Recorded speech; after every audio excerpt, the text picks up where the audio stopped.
वीणा का सरगम ललाम, विनय भाव से माँ पद्मा के चरणों में करती कोटि कोटि प्रणाम। विनय भाव से इष्ट चरणों में करती कोटि कोटि प्रणाम। जिन्होंने राग और द्वेष को क्षय कर दिया हो, एक तरफ नाग डंक मार रहा है, दूसरी तरफ अमृतमय दुग्ध की बरसात हो रही है। ऐसे राग और द्वेष के विजेता प्रभु पार्श्वनाथ के चरणों में कोटि कोटि वंदन। जो इस तीर्थंकरों के प्रति जो चरणों में कोटि कोटि वंदन। इस धर्म की रक्षा करने का जिन्होंने संकल्प किया है, वीतराग प्रभु के चरणों में अहरनिश अपना जीवन का बलिदान कर दिया है, ऐसे धर्मेंद्र और पद्मावती और नाकोड़ा पेरो, भोमिया जी, दादा मणिभद्र, ऐसे घंटाकर महावीर जो प्रभु की शरण में अपना पूरा जीवन धर्म की रक्षा के लिए अर्पण कर दिया हो, ऐसे संकितधारी जिन शासन के आराधक, ऐसे माँ पद्मावती एवं नाकोड़ा भैरू के चरणों में कोटि कोटि वंदन, कोटि कोटि वंदन। और उस धर्म के पथ पर अग्रसर भगवान महावीर के इस अहिंसामय पथ पर जो अग्रसर होकर के धर्म ध्वजा लहरा रहे हैं, ऐसे जिन शासन के प्रहरी के रूप में जो संकल्पबद्ध है, तो संकल्प की एक योजना लेकर के, एक मसाल लेकर के, ऐसे अध्यात्म प्रांगण के अंदर जो आए हैं, ऐसे सभी माँ के प्यारे भक्तों, आप सभी को माँ की ओर से ढेरों ढेरों मंगल आशीर्वाद, मंगल आशीर्वाद। आप सब आनंद में सकुशल होंगे और आपकी सकुशलता के लिए आपके घर अहरनिश आनंद की बंसी बजे, मैत्री का बिगुल बजे, आपके घर में हंसते हंसाता आपका पूरा परिवार खुशहाल रहे, ये एक संकल्प के साथ हम आज आपके बीच में उपस्थित हैं। माँ के आदेश से अनायास एक बिना प्लानिंग का, एक तो प्लानिंग से पत्रिकाओं में नाम होता है, ये होता है पहले से ऐलान होता है, लेकिन हम तो प्रभु के चरणों में ऐसे ही सहज रूप से महीना 20 दिन निकलता है, प्रभु की याद आती है और फिर उनकी याद में हम आकर के एक रात्रि प्रवास करके और दूसरे दिन पुनः प्रस्थान कर देते हैं। कल सायंकाल इसी टाइम प्रभु के दरबार में उपस्थित हुई। 20 दिन की यात्रा थी, चेन्नई बेंगलोर की यात्रा करके प्रभु के दरबार में पहुंची और रात्रि प्रवास था। सवेरे हमारे कामधेनु ट्रस्ट की अध्यक्षा बेंगलोर, सिर्फ बेंगलोर का कहना काफी नहीं है, क्योंकि कामधेनु ट्रस्ट ने बहुत विस्तार ले चुका है। जोधपुर में भी उनकी शाखाएं हैं और न जाने कितने प्रांतों में शाखा खोल चुका है हमारी कामधेनु गौशाला। तो उनकी अध्यक्षा हमारी शारदा जी पहुंचे और कहा, माता बस थोड़ी सी कृपा और कर दो। मैंने कहा मुझे भी प्रस्थान कर बालोतरा जाना है। मेरी संसार पक्ष से साध्वी श्री शंबर प्रभा जी अभी बालोतरा विराजमान है, तो मुझे वहाँ जाना है। आज रात्रि का मेरा प्रवास बालोतरा तेरापंथ भवन में है। उन्होंने कहा नहीं, आज आपको भले आपका प्रवास रात्रि का वहां रहे, लेकिन कुछ समय आप कृपा करें, फिर हमारा पूरी टीम, हमारे नीतू जी आदि सभी पूरा मंडल वहां पहुंचा। कुछ भक्ति में दम होता है, दमदार जब भक्ति होती है।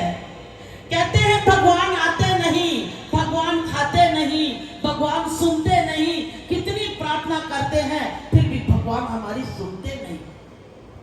हम कितनी बार भोग लगा चुके हैं यहाँ पे, भगवान तो कुछ खाते नहीं, या भैरू कुछ खाते नहीं, और हम पुकारते हैं फिर भी भैरू तो हमारे घर आते नहीं। पर मैं उन्हीं को ये बात अपने आपके प्रश्नों का जवाब दे दूं, भैरू आते भी हैं, माता आती भी है, सुनती भी है, खाती भी है, और ऐसे आती है आप सोचोगे नहीं। लेकिन कब आती है? जब चाशनी में दम हो। आप लड्डू या कतली बनाते हैं ना, चक्की बनाते हैं, तो चाशनी में दम होता है जब चक्की जमती है, नहीं तो नहीं बनता है लड्डू, ऐसे ही बिखरा हुआ रहेगा। लड्डू बनाना है तो चाशनी में दम होना चाहिए। आज भी हमारे ये प्रभु भगवान, हमारे जिनको हम अपना सब कुछ मानते हैं, वो हनुमान जैसी भक्ति मानते हैं, मीरा जैसी भक्ति मानते हैं।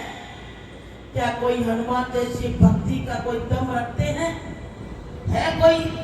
अगर वे सब भक्त है तो ये साक्षात रूप में, चाहे वो पाषाण में हो, चाहे वो तस्वीर में हो, चाहे किसी भी रूप में हो, वो बोलते भी है, खाते भी है, हंसते भी है, जाते भी है, आते भी है, सब कुछ करते हैं। मैंने अपनी नजरों से निहारा है। मैं कही हुई बातों पे विश्वास नहीं करती, सुनी सुनी बातों पे इतिहास नहीं बनता। आज जोधपुर विश्व का एकमात्र जिन्होंने जो बना है, इनकी बदौलत बना है, इनकी कृपा से बना है। अगर ये नहीं सुनते तो कैसे आज विश्व विख्यात बन जाता।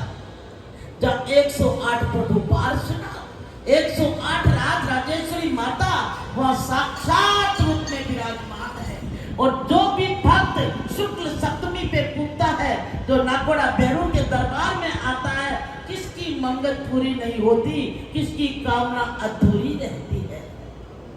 अगर हमारी भक्ति दमदार हो तो आज भी प्रभु वैसे ही हैं जब चौथे आरे में, या कहते हैं सतयुग में होते थे। अब तो कलयुग आ गया है। कलयुग में हमारा दिल ही काला हो गया, उसको कलयुग बोलते हैं। भक्ति में अगर दिल आज भी सतयुगी है तो ये भी सच्चा दरबार है। बंधुओं, आप कहेंगे क्या यह आप प्रवचन सुनाने आए हैं? क्या ये प्रभु की गाथा गाने आए हैं? तो वो भी मैं अभी क्लियर कर देती हूँ। प्रभु की गाथा गाने की जरूरत नहीं है। प्रभु तो हर घट में बसे हुए हैं। आपके हर दिल में किसी न किसी इष्ट का निवास है। सिर्फ भक्ति को जागृत करने की जरूरत है, संकल्प मजबूत करने की जरूरत है। हमारे घर में हमारे इष्ट के होते हमारी कुल परंपरा क्यों नहीं बढ़ रही है? मैं उसी पॉइंट पे आ रही हूँ। हमारे घर में हमारे इष्ट देव है, कुल परंपरा के जो भी हमारी कुल देवी देवता है, और खूब दिल से भाव से आप अगर पूजा अर्चना अनुष्ठान करते हो तो आज ऐसे सम्मेलन की जरूरत नहीं पड़ती। ऑलरेडी एक नहीं अनेकों आते हैं, उसमें से एक को छांटा जाता है, और हाथों हाथ पहली बार में ही रिश्ते तय हो जाते हैं। कहीं न कहीं हमारी आराधना, हमारी भक्ति, हमारी सेवा, हमारी पूजा में कमी है। नंबर 1 इसका समाधान हो गया तो हम चाहे जैसी घर की लक्ष्मी हम अपने घर में पाएंगे।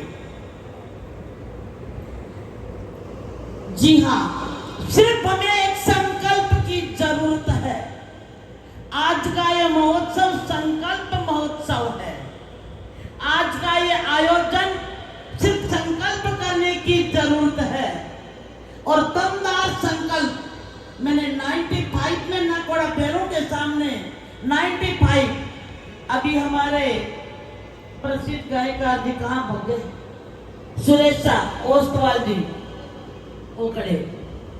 ये 23 साल पहले की बात बता रहे, 23 नहीं ये 25 साल पुरानी बात हो चुकी। गुरुदेव आचार्य श्री पद्मश्री श्री जी महाराज साहब और आबू तलटी मानपुर, वहाँ हर आठम को यही इस प्रकार का माहौल बनता था भक्ति का और जबरदस्त। और जब वहां से स्थापना हुई वहां, तो प्रथम आप वहीं पे आए थे। आपके जीवन की शुरुआत माँ के चरणों से हुई थी और आज विश्व विख्यात बन गए। तो बंधुओं, आज हम उस संकल्प की ओर आगे बढ़ रहे हैं। पता नहीं हमारा ये जैन समाज जिसके अंग अंग में महामंत्र नवकार की रसधार है और उनके घर में नवकार की कार है, नवकार की सरकार है। आज नरेंद्र मोदी भी सवेरे उठ के सबसे पहले महामंत्र नवकार की आराधना करते हैं। तो सरकार किसकी हो गई? नवकार की सरकार है, उनके आगे ही ओम ही लगता है। तो नवकार की सरकार है और नवकार महामंत्र की जहां सरकार हो, जहां पर उसके भक्त हो और परमात्मा के सब पुजारी हैं, फिर हमारे जीवन में खुशियां अधूरी क्यों? खुशियां अधूरी क्यों? उसके पीछे कई कारण होते हैं, कुछ बताने लायक भी है, कुछ नहीं भी है। पर आज हमारा जैन समाज शिक्षा की ओर खूब प्रगति कर रहा है। शिक्षा में इतने आगे बढ़ गए, कुछ मर्यादाएं, कुछ नियमावली हमारी वंशज हुआ करती थी, उसको हम भूल गए और बच्चों के खुशियों में झूल गए। बच्चों की हमारी डिग्री होनी चाहिए, डीलिट तक की डिग्री होनी चाहिए।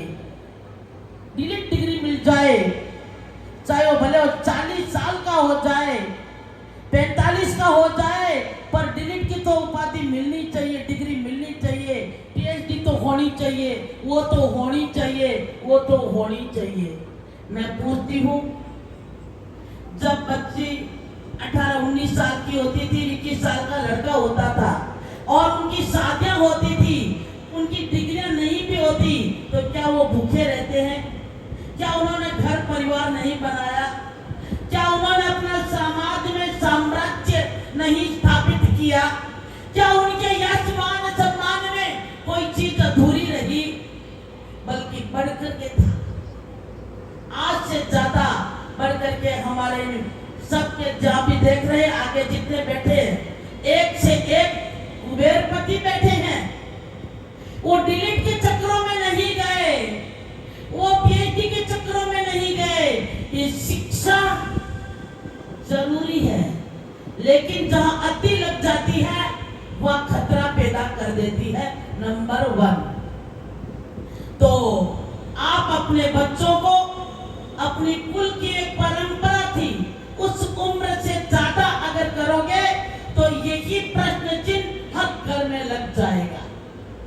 23 के बाद अगर लड़के की उम्र आप ज्यादा कर रहे हो, पढ़ाई के चक्कर में जाओगे, तो ये प्रश्न चिन्ह आगे और लगने वाले हैं।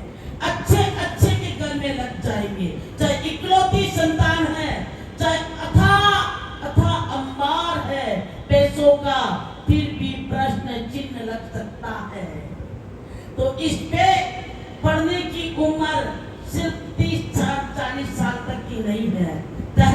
जिंदगी। माँ सरस्वती और माँ लक्ष्मी, दो देवियां ऐसी है, तीसरी माँ अन्नपूर्णा, तीन देवियां ऐसी है। जिंदगी शुरू होती है तब से लेके अंत तक तीनों का साथ रहता है। बिना अन्न, जन्म से लेके अंत तक अन्न की जरूरत पड़ती है, धन की जरूरत पड़ती है, और शुरुआत भी माँ सरस्वती से होती है। और लास्ट में भी राम सत्य बोलते हैं, वो भी सरस्वती का ही शब्द है। तो इस प्रकार शिक्षा शिखरों तक जाए, लेकिन अपनी परंपरा को न भूले। उस समय अपने घर के बुजुर्ग सतर्क रहे। हम अपनी जिम्मेदारी से मुक्त होना चाहते हैं, पहली बात।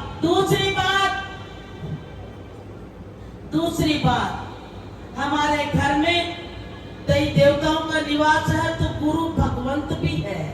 समय समय पर गुरु भगवंतों के पास जाते हैं। खान पान, व्यवहार, भाषा, बच्चों की शिक्षा से कहीं वो दुरुपयोग तो नहीं हो रहा है। उसके ऊपर अगर कंट्रोल हो जाएगा तो एक दिन ये आपके लाडले वस्तुपाल देखभाल बन जाएंगे। एक दिन आपके लाडले इतिहास बना देंगे। कुछ ऐसी चीजें हैं उसके द्वारा गुमराह होकर के सम्राट समाज के अंदर इस प्रकार का एक माहौल बन गया। लेकिन आज मुझे ये माहौल देखे अति प्रसन्नता हो रही है। क्यों?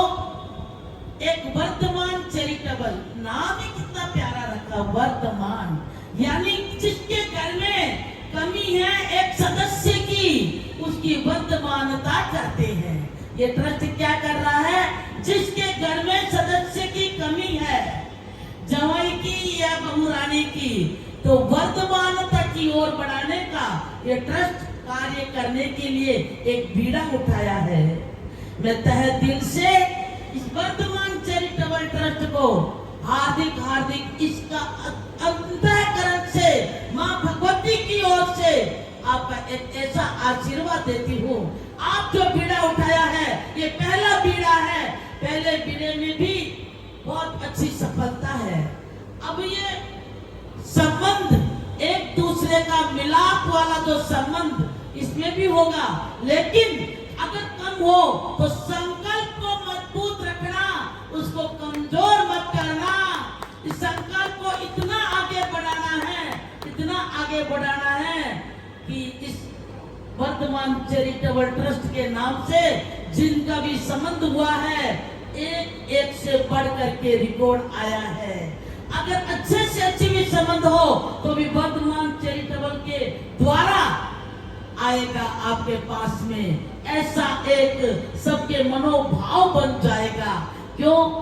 कि जिनका नाम वर्धमान ट्रस्ट है और सबके सब नैतिक संस्कारों के लोग यहाँ उपस्थित है, सब अध्यात्म संस्कारों वाले लोग यहाँ उपस्थित है, वो जरूर सोचेंगे।